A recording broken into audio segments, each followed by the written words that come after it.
Hello everyone, welcome or welcome back. My name is Dee and this is Dee's Reading Lounge, where I'm sharing my love for reading at my own pace. Let me fix my headband, y'all, because it is crooked. All right, please excuse my voice. I am sick. But I'm pushing through with these videos. So thanks so much for joining me here today. I'm going to be doing part 2 of what's in my Kindle library. So if you have not seen part 1, I will link it above so you can check that out if you're interested, of course. So I'll go ahead and get started. So the first book is going to be from Eric Jerome Dickey. It's called Milk in My Coffee. I think I have read his work like years and years ago, nothing lately. But I was watching Lex Reads recently and she talked about this book specifically. And I thought it would be a fun book for me to add to my Kindle. I didn't pay a lot for it. Previously, did mention how I was using my Kindle to buy cheap Kindle books or check them out from my library. So I did purchase this one because it was like really, really super cheap, probably $2.99 or something like that. And I thought it would be interesting. I will put a brief synopsis on the screen here because my voice is not the best. And honestly, like I said, I'm sick. So you can read a little bit about it. So that is the first book. The next book is called 4,000 Weeks Time Management for Mortals by Oliver Burkeman.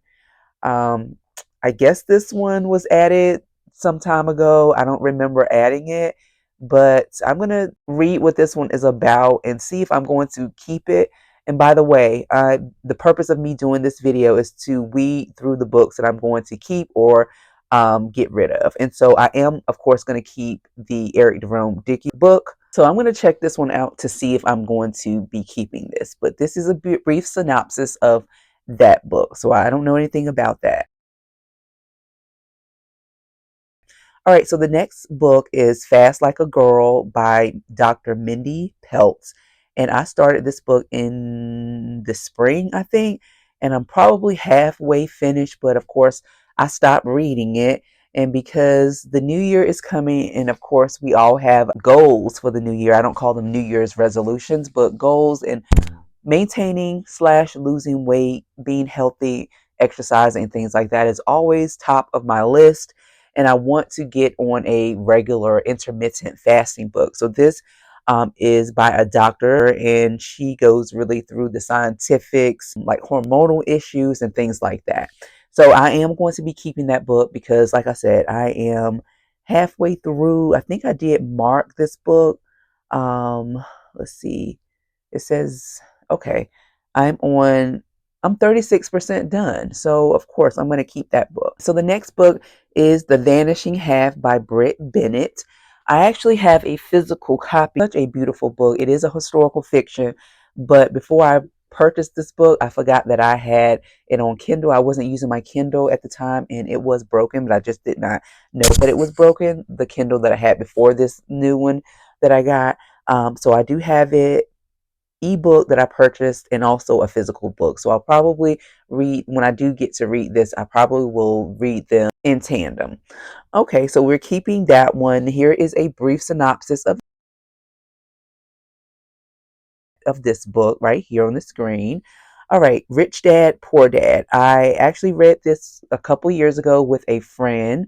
I'm all about financial literacy, investing, things like that, just trying to be wiser with my money.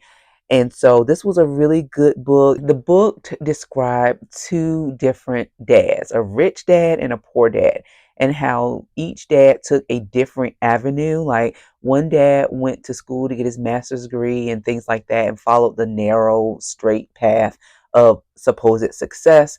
The poor dad, even though he didn't have like, much of an education, of course, I have to reread this book because I've forgotten some of the details. He used his money wisely. He was a saver. He invested his money. And so it just opened up your eyes that you don't necessarily have to get 1,000 degrees to be financially success. It's all about what you're doing with your money. You're saving your money, especially investing, starting businesses, and you don't need a degree for that. So it just opened up my eyes that, I don't necessarily have to obtain like a PhD or a master's degree to be successful financially, to secure my future. And so that is definitely going to be a book that I'm going to keep because I do want to reread it at some point. All right, so the next book is The Picture of Dorian Gray. I put this on my Kindle or bought this several years ago because I heard someone talking about this, and this book is about by Oscar Wilde. I'm on Goodreads, and Goodreads says that this is a 19th century, takes place in the late 19th century, combining elements of the Gothic horror novel and decadent French fiction. The book centers on a striking premise as Dorian Gray sinks into the life of crime and gross sensuality. His body retains perfect youth and vigor, while his recently painted portrait grows day by day into a hideous record of evil. So that sounded interesting to me, and so I went ahead and purchased that several like years ago, but I have not read it, and I'm still interested in reading it. So the next book is called Hurry Nurse. This is by Dawn Brooke. I bought this some years ago too and never read it. So what this is about is uh, nursing in the 1970s. And so if you didn't know, I am a nurse. And so that's why I wanted to kind of read this book to see what nursing was like in the 70s. And reading this book, nothing has changed. I mean, a lot has changed, but if you're a nurse, you know what I'm talking about. And so I read a little, like chapter one, or half a chapter or something like that. And so I definitely want to keep this one. And so the next book is going to be uh, The Perfect Friend by Barbara Copperth White. Copperth White. So this book got 3.75 stars on Goodreads.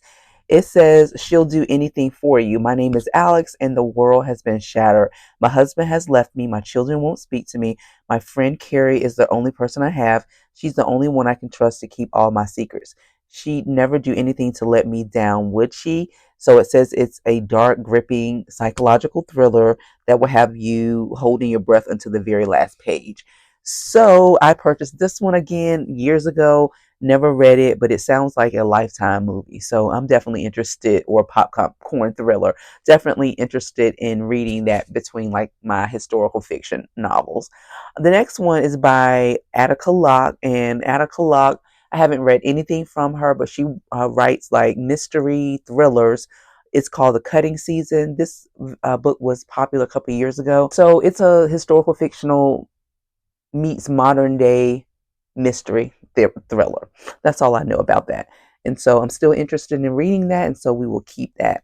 So the next book, Bluebird by Attica Locke. It says it's a powerful thriller about the explosive intersection of love, race, justice from writer and producer of the Emmy-winning Fox TV show Empire.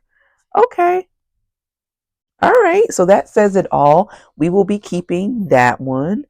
Next, we've got The Unthinkable or Unthinkable Sins, book number 1 and 2. How many books in this series? So, yeah, it's 2. It's got over 4 stars on Goodreads. It's about a family's dark secrets that are revealed. The main character is an upcoming black politician who faces a dilemma when his elderly mother starts showing signs of dementia.